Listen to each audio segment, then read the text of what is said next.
Welcome to Sports from the Couch. I gotta say, it's the stupidest thing in sports. With your host, Mike Mercado. Players cannot stand him. Coaches cannot stand him. Most importantly, the fans can't stand him.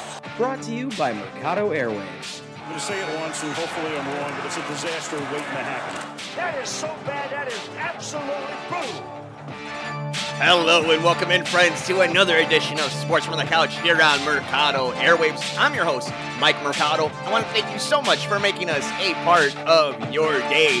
The Chicago Bears sure as heck played a football game this past weekend, so we need to talk about the fallout and some interesting thoughts around the team in the lakefront. But before we get to all that, let's take care of some housekeeping notes. You can follow us all over the universe. I'm on Twitter at MikeMedia, Instagram, Mike Mercado Media. You could be interactive with the show on Twitter at Couch Sports Talk. Like, rate, review, and share us wherever you get your favorite podcasts on all major podcast platforms at Mercado Airwaves. If you would like to see the video version of the podcast, check us out over at youtube.com/Mercado Airwaves Network. Make sure you hit that little bell to be notified every single time we upload a brand new episode, and subscribe to us so that way you don't miss any time anything is uploaded from Mercado Airwaves. We're also on Roku. Shout out to the Rewind Sports 60 and Jerry Riles. You can also find us on Twitch, twitch.tv/Mercado Airwaves. Like us on Facebook at Mercado Airwaves. You can check us out at patreon.com/Mercado Airwaves if you would like to support the network over there. Teespring.com/Mercado Airwaves if you would like to check out the swag that we have over here at the network. And of course, keep up to date with everything we're doing on the podcast network, from the True Crime Show, from the Gone Missing podcast, the Good Brothers, the Two Nerds of a Feather podcast, Sports from the Couch, and every single one of our interviews with athletes and celebrities by following us on Twitter at Mercado Airwaves. So the Chicago Bears and the Buffalo Bills, Mitch Trubisky's Buffalo Bills, came into Soldier Field and put it on Chicago. The Bills beat the Bears 41-15. Yeah, that's a real score. Mitch Trubisky, 20 for 28, 221 yards and a touchdown, and dissected that defense with those cross routes and getting the ball out. And who would have thunk it, right? You look pretty good when the offense is catered towards you. Matt Nagy, we're looking at you. Andy Dalton, 11 for 17, 146 yards, one touchdown, one interception. Justin Fields, 9 for 19, 80 yards, and a very scary hit where he loses his helmet. So, not a good game. Not a good showing. Not exciting. Over early. Frustrating. Confusing. And granted, this is just a preseason game. You have to be fair to the situation. But it was bad. It was not a good look. And there is a lot of questions coming out from this game. So, on this edition of Sports from the Couch, I wanted to take a look at what some of the experts have to say. And here locally in Chicago, there is no better insider. Nobody who has the pulse of the Chicago Bears better than Brad Biggs from the Chicago Tribune. So, I suggest you guys get a subscription for the Chicago Tribune. Very cheap, worth the price, especially if you are a local fan of Chicago teams. And he had himself, the article is called Brad Biggs, 10 Thoughts on the Chicago Bears 41-15 loss to the Buffalo Bills in their second preseason game. And I actually took one of the points that he brought up, one of those thoughts, and I dissected some of the points he made. Because this is a guy who knows and is connected to this Bears team better than anybody. And we just need to work this thing out. What he's seen and how it makes us feel and what we're seeing when we watch that product. And opening day, that game, that date against the LA Rams, Aaron Donald, Matthew Stafford, Los Angeles, Sunday Night Football. It's coming regardless. So we need to talk about some of these things. So again, check out Brad Biggs' latest work from the Chicago Tribune. This was from August 22nd, if you guys are looking for the specific dates. Brad Biggs' 10 thoughts on the Chicago Bears 41-15 loss to the Buffalo Bills in their second preseason game. And here on Sports from the Couch with Mike Mercado on Mercado Airwaves, we're going to see the Bears have 3 goals to accomplish over the next 3 weeks. This is one of his points. So let's go ahead and start dissecting. I've highlighted passages of it, and I wanted to definitely get a hold of it and start talking about what exactly the Bears have heading into this big date with the LA Rams. So let's go ahead and get right into this. They want to develop Andy Dalton and get him ready for the season opener.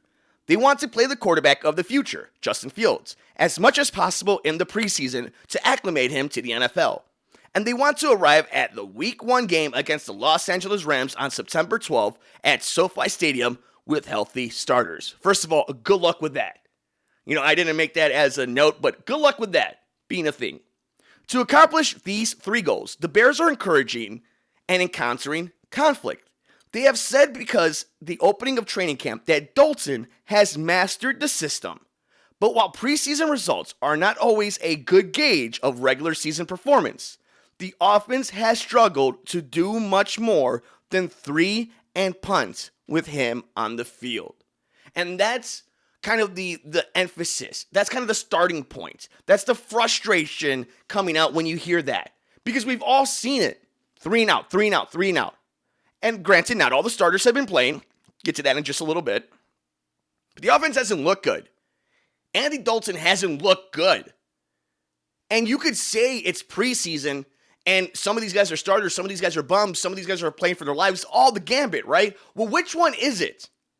If you're going to be criticizing or carrying water, be consistent. Which one is it? Doesn't matter, it doesn't.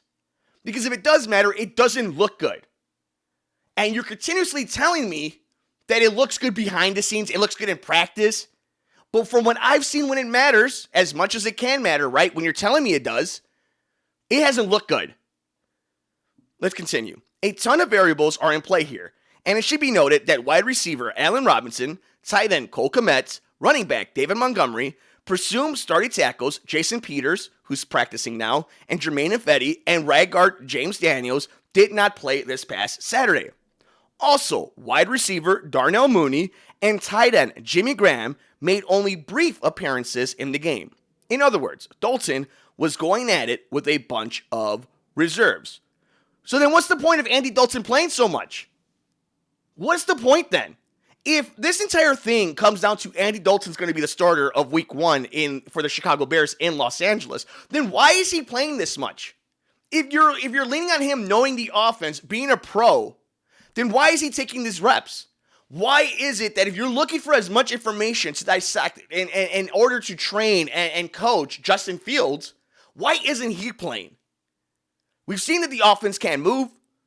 We've seen that the true offense, the ones that will be playing with your number 1 quarterback, supposedly in Andy Dalton, they're not even playing. So what chemistry are you building? If this is live practice, what value is it of a veteran like an Andy Dalton? It makes no sense to me. We continue on this piece from Brad Biggs. The production for the starters, who played the entire first half, was basically limited to a 50-50 ball that wide receiver Rodney Adams snared going against defensive back Cyron Neal, who has played sparingly over the last 3 seasons as the Bills held out starting quarterbacks Tre'Davious White and Levi Wallace, and top nickelback Taron Johnson. Adams went 73 yards for a touchdown. The Bears finished the first half with 4 first downs and 145 yards of offense. Half on the 1 play. So again, how is Andy Dalton the better option? You could tell me that he hasn't had his starters, but then it's the other way around because we're seeing it around the entire NFL. Then the other team isn't either.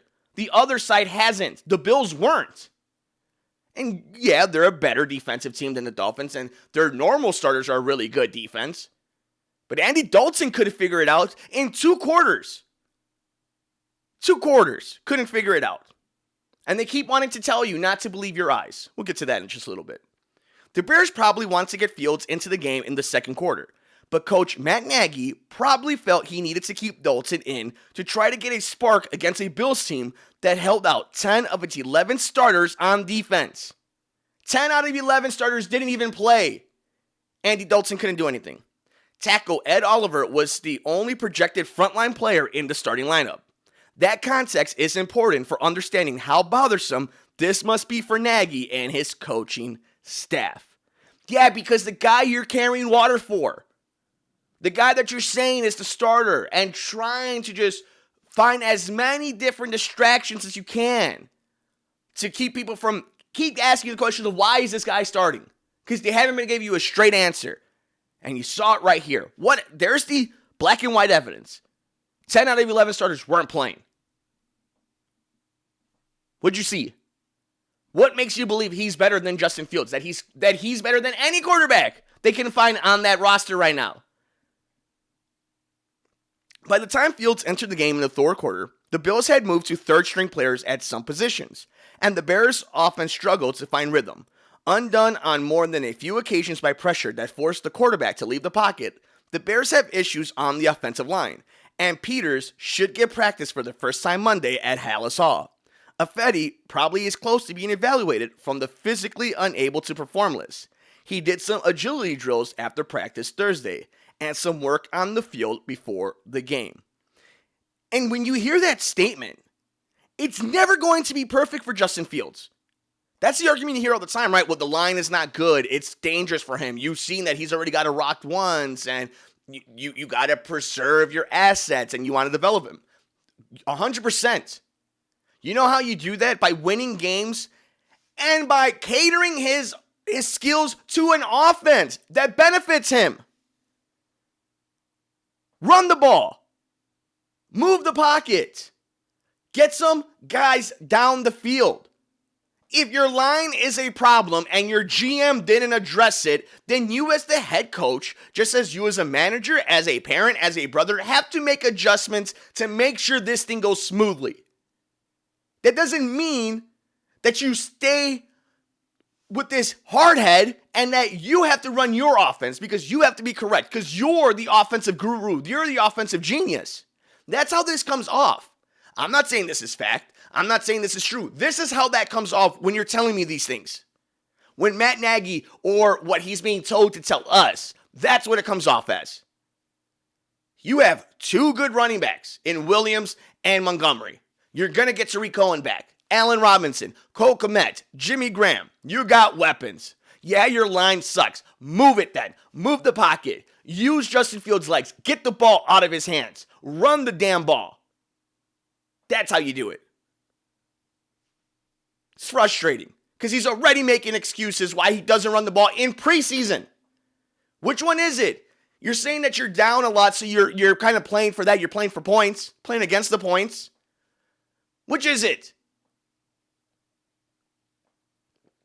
You're looking for competency. That's what the anger comes from. Because this can go for anything, and not just sports. This can go for politics, for life, for food, whatever. You don't want to be jerked around. People trying to put a wool over your face. It's not cool. Resting Robinson, who had minor hamstring pain this last week, makes sense because he's such a big part of the offense. Keeping Montgomery fresh for the regular season is a smart move. Maybe I'm not as convinced as Nagy that the offense has looked good in practice. Of course, this is coming from the one and only Brad Biggs. Nobody is as connected to the Bears as Brad Biggs is. Shout out to him. Make sure you guys are subscribing to the Chicago Tribune. Worth the cheap amount of money that they're asking you to do this. This is 10 thoughts that he has coming out of that Bills game here on Sports from the Couch on Mercado Airwaves with Mike Mercado as we break this down. Quote, as much as I tell everybody, I love the preseason. I hate the preseason for that reason too, Nagy said, noting all of the factors that have to be weighed in evaluating an individual player or a union. Quote, it's hard. You look at the coaches on the sideline, and they're just like scratching their head because a guy is out, and you have a guy here at this position. You don't even know who some of the positions are.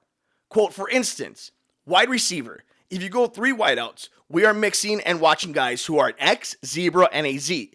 And you don't even know who you're calling plays for because there are substitutions. And guys get dinged. And that's both sides, not just us. And that's the challenging part of preseason. That said, we want to make sure, like you're saying, we want to make sure we understand the variables of all of that. But we've got to still play clean. The penalties, all that stuff can't happen. Or at least it needs to be minimized. So again, what's the importance of preseason? Is it important enough that Andy Dalton needs to play a lot of minutes? Or not important enough where your starters aren't playing? Is it important enough where the score matters and that's how you're dictating play calls? or that it doesn't, you're just going to run the plays you need to run to see what you need to evaluate. They're speaking out of all sides of their mouth. And then if we're talking about injuries, depth is Pace's fault. And if your team has bad penalties, that's on Nagy and the coaching staff. So you're complaining a lot, but that's on them. Back to the crux of the problem, right? If this doesn't succeed, if this is an issue, if this is a continuous issue, what's the common denominator in all that? Matt Nagy and Ryan Pace. Matt Nagy and Ryan Pace. And that's what's scary.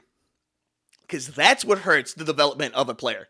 Not how many times they get hit. Yeah, that doesn't hurt physically. That doesn't help, right? But the instability.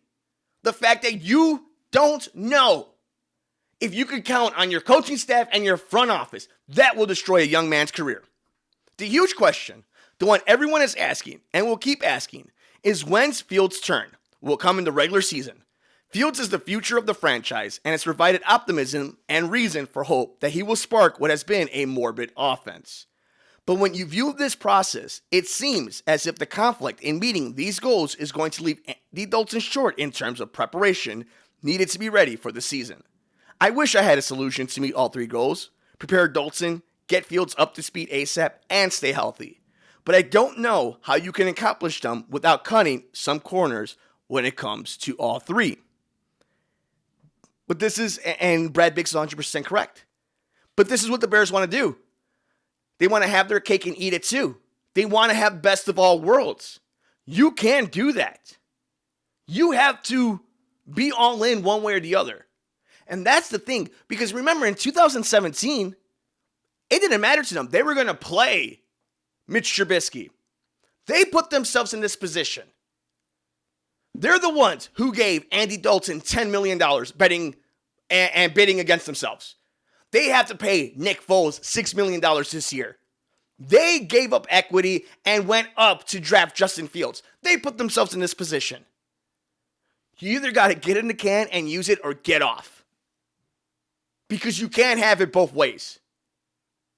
And it gets very close to wondering how long he's going to have the attention of this team.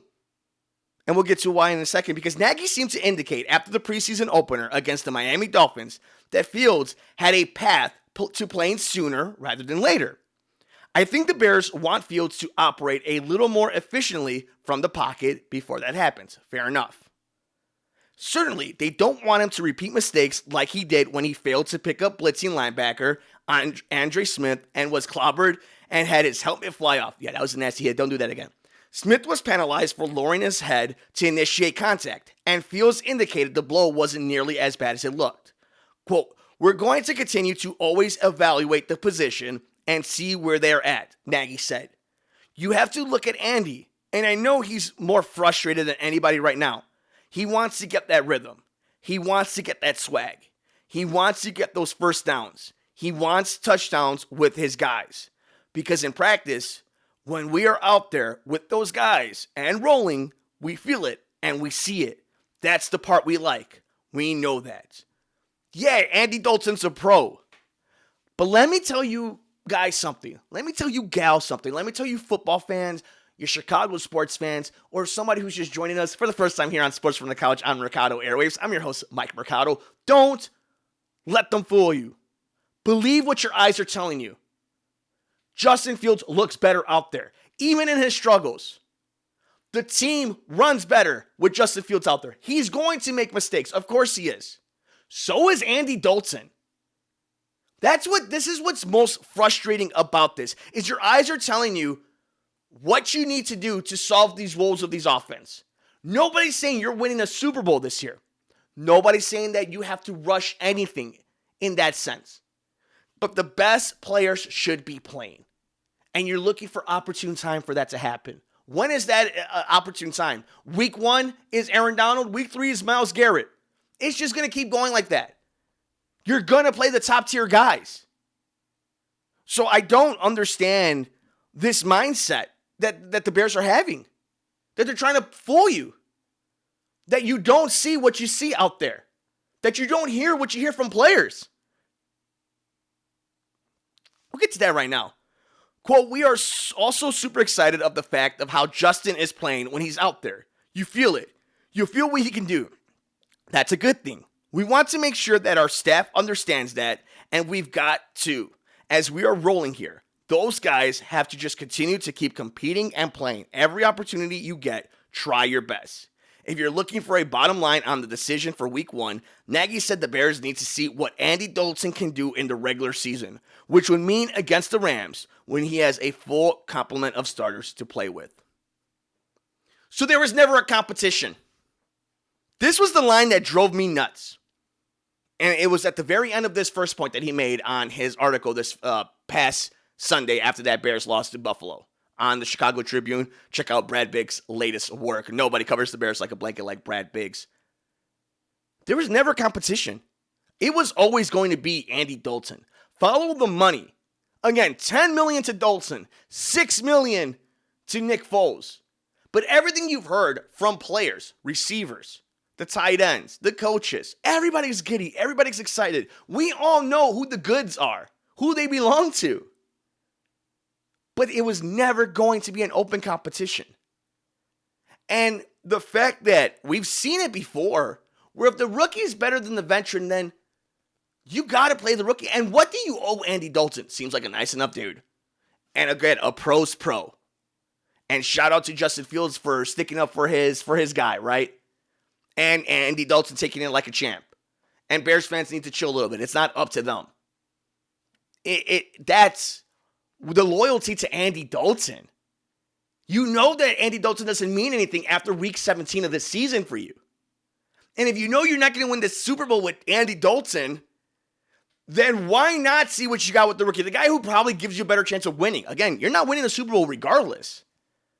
So why not use now? Why do you need a regular season, a game that matters, to evaluate somebody? What about the 10 years he's been playing in this league? What about the 5 playoff appearances where they lose? How much more do you need to see of Andy Dalton? You know exactly what you're getting from him. How about you evaluate, the rookie quarterback, so you know exactly how to run an offense? Or are you not going to adjust your offense? Does it have to be your way or the highway? These are just questions that I'm asking that people are wondering because of the way the Bears, the organization, are acting in this situation. Let's finish this up right here on Sports from the Couch. Quote, the stock for us and Andy is going to see what he does for us during the season, Nagy said. We have to see what can Andy do during the regular season with this team and with these guys. That has been our plan this whole time. We also need to evaluate and see where Justin is at and what he can do. And again, he's doing everything that we are asking him to do. He's doing great. And by the way, on this Monday, he actually was practicing once or twice with the ones, but not even allowed to practice with the ones, which is interesting too. Interesting that if you're not going to evaluate him with ones in preseason games or start him in the regular season, maybe try some practice time. Just food for thought. Quote, so it's a good situation for us. And I understand. I truly understand that I don't know what the word is for people to want to see more of Justin. I get that. But we also understand that we're at it and what the true plan is. I'm telling you, I'm more convinced than ever. There was never a competition. Even if they know Justin Fields is better or gives them a better chance to win just by the little stuff that he does, the tangible stuff that he does, the unintangible stuff that he does, then malpractice, lying, liars, if that's true. 3 goals to get to week 1, 3 initiatives, and 3 projects that at least appear to be in some form of conflict. With some good fortune and improving health, perhaps the Bears can look back on this exhibition and chalk it up to being one of the lopsided preseason affairs that doesn't indicate what's to come in the regular season.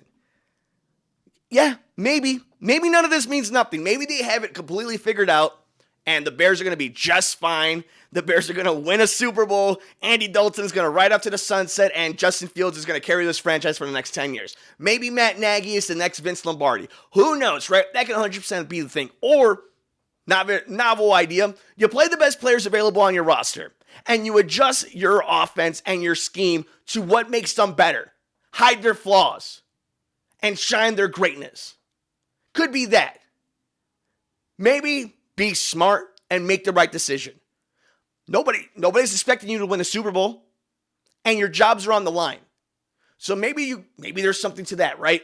They believe in Andy Dalton enough that they're going to put their jobs in there because they're not playing Justin Fields. Or maybe they know that they're going to come back.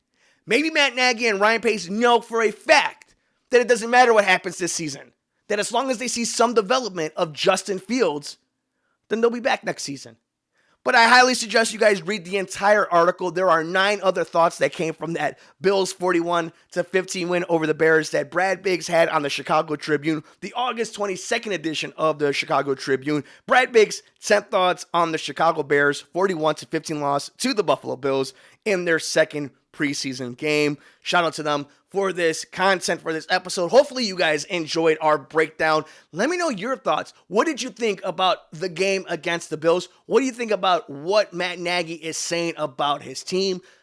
We'll see what happens with the offensive line. Guys are coming back. We've seen that Justin Fields is getting a little practice time with the ones, but everything is indicating is heading towards Andy Dalton being the starter week 1 against the LA Rams. Let me know your thoughts. All over the universe, I'm on Twitter at Mike M Media, Instagram, Mike Mercado Media. You can be interactive with the show on Twitter at Couch Sports Talk.